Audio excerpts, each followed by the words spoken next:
Sylvie Dubreuil est une artiste aux multiples talents et aux multiples intérêts. Je vous propose de faire un petit peu plus connaissance avec cette artiste d'exception aujourd'hui. Bonjour Sylvie. Bonjour.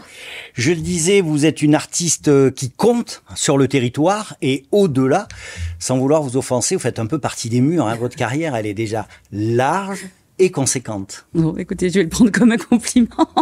Oui, effectivement, je suis en Limousin, moi, depuis très longtemps. Je suis arrivée jeune. J'ai fait mon premier album en 1995. Et puis ensuite, à peu près tous les 6 ans, j'ai fait une création artistique. Je suis auteur-compositeur. Je suis entourée de plein de musiciens.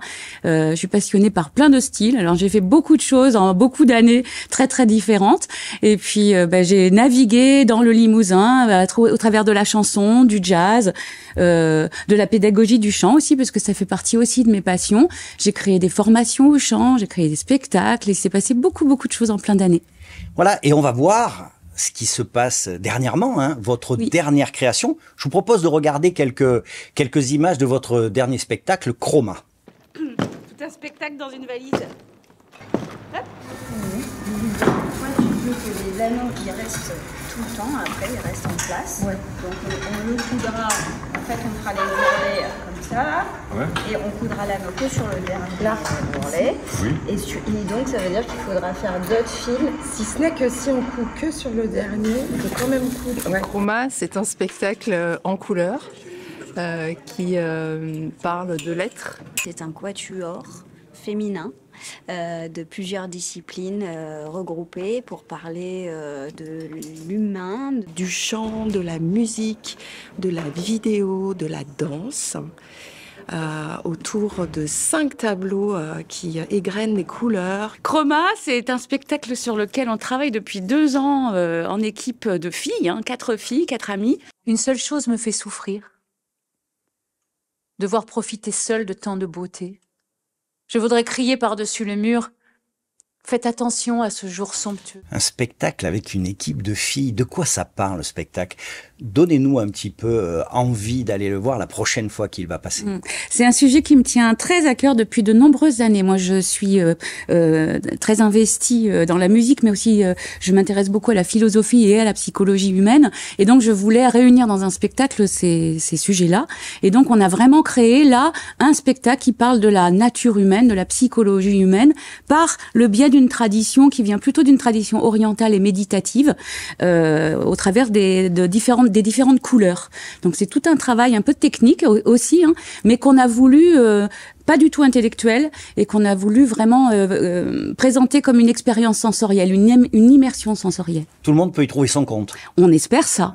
Ça peut être un spectacle familial, on peut venir. Voilà, je pense que le sujet est vraiment très profond, très philosophique et même très spirituel, mais que oui, j'espère vraiment qu'on a réussi ce pari-là de pouvoir en parler à tout le monde. Écoutez, je vous propose de voir de nouvelles images, ça va vous donner encore plus l'eau à la bouche.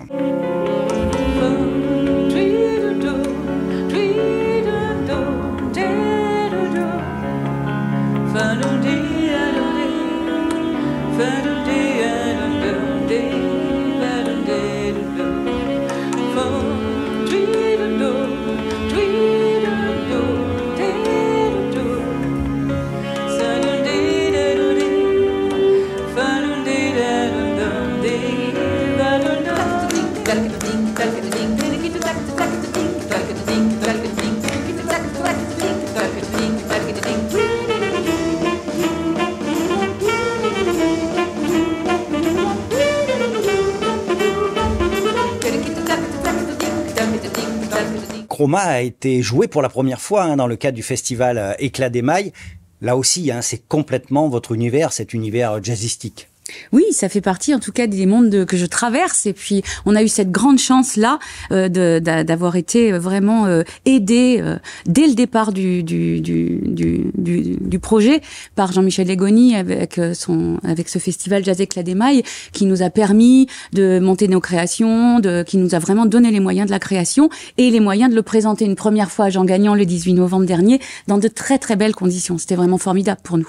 Alors là, on voit Jean-Michel Legoni qui est là pour ouvrir les portes du festival. Vraiment. Là, dans le reportage, vous parlez d'un travail d'équipe. Vous êtes une femme d'équipe, une femme de rencontre. Ça, c'est important dans votre carrière. À toute ma vie, j'ai vraiment fait mes choix artistiques à partir des rencontres que je faisais.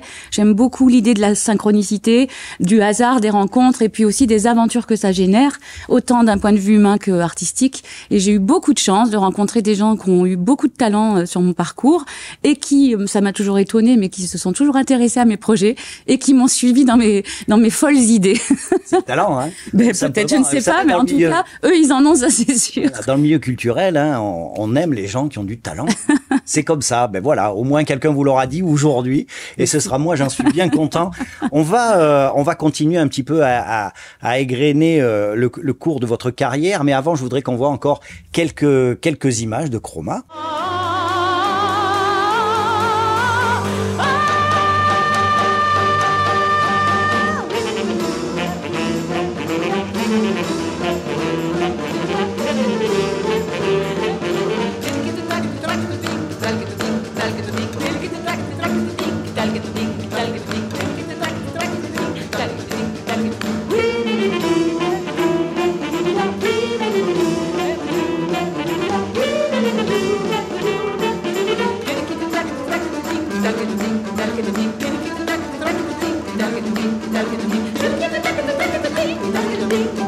Franchement, on en prend plein les yeux, hein. J'espère.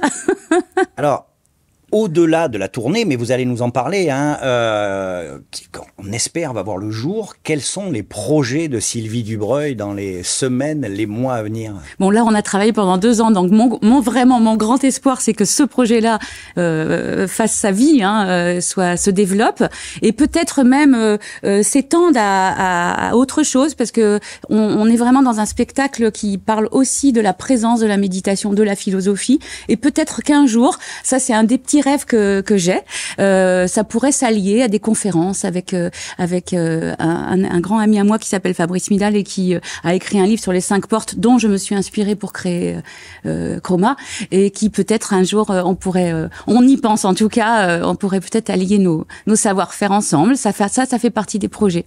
Et côté tournée, quand est-ce qu'on peut espérer revoir ce spectacle? Eh ben, vous savez, quand on fait une création, on la crée, et puis il y a un moment, il faut prospecter pour la diffuser. Donc, on imagine maintenant que ça va rejouer à partir de 2026. Je peux déjà vous dire qu'en janvier 2026, le 26 janvier 2026, il se jouera à Condat-sur-Vienne. Et puis ensuite, voilà, on espère d'autres aventures, mais on est en train d'y travailler. Comment on fait pour suivre un petit peu l'actualité de ce spectacle? Vous avez des réseaux sociaux, des choses moi, comme ça? j'ai une page Facebook qui est très active, hein, vous pouvez me retrouver dessus. On tape Sylvie Dubreuil. Oui, c'est public et c'est très facile à trouver. Et j'annonce tout, hein, donc là, vous pouvez.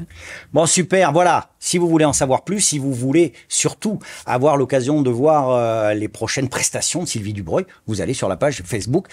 Je vous propose maintenant de passer à une autre partie. Vous allez voir, on n'est pas très loin, c'est le côté face de Sylvie Dubreuil.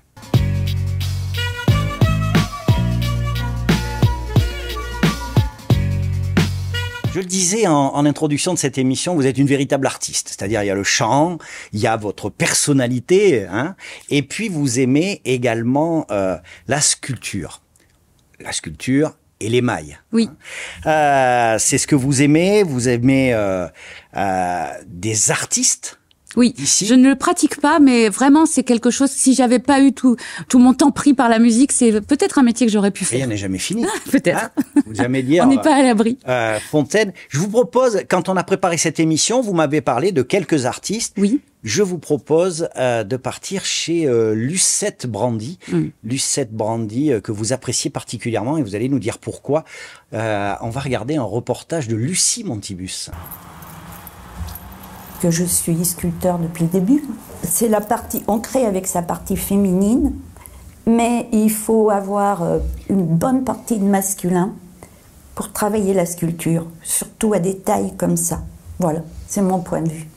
Vous voyez, un peintre, il fait un tableau. Du début à la fin, il lui appartient. Dans la sculpture, il y a cette acceptation qu'on amène son œuvre originale et on est obligé de laisser faire les autres. On est obligé d'accepter, et quand ça passe dans d'autres mains, il faut... Enfin, ça, c'est une grosse acceptation.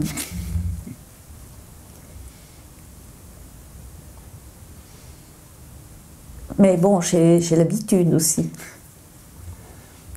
J'ai travaillé toute ma vie, parce que j'ai vraiment travaillé beaucoup. Et donc, si je réfléchis bien, je ne l'ai pas fait pour rien quand même.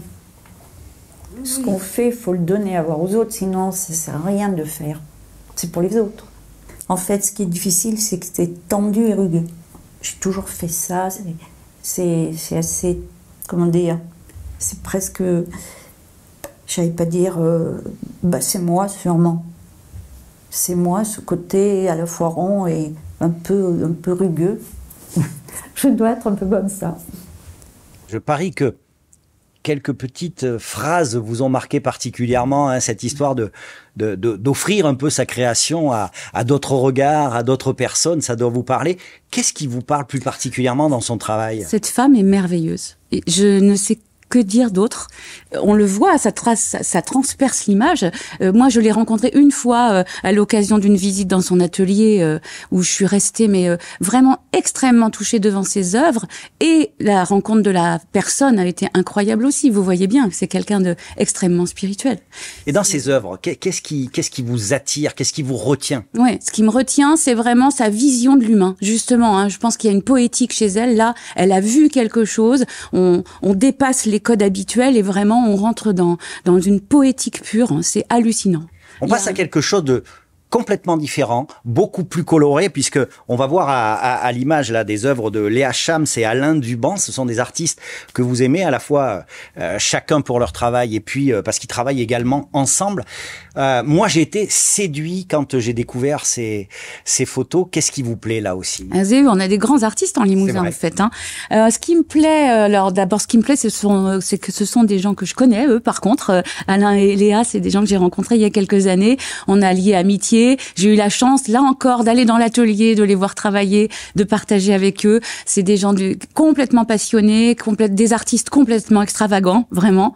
J'espère qu'ils m'en voudront pas de dire ça, mais ils m'ont beaucoup impressionné. Leur travail est très impressionnant. Et là, on est dans un rapport à la couleur. Hein. Je pense que là, c'est la forme avec Alain et la couleur avec Léa. Il y a quelque chose de vraiment complètement transcendé dans leur travail. Voilà, vous l'avez compris, Sylvie Dubreuil est une femme de passion, une artiste de passion. Merci beaucoup d'être venue sur moi qui vous remercie. Ce plateau de C'est à Limoges. Quant à moi, je vous donne rendez-vous pour une prochaine émission.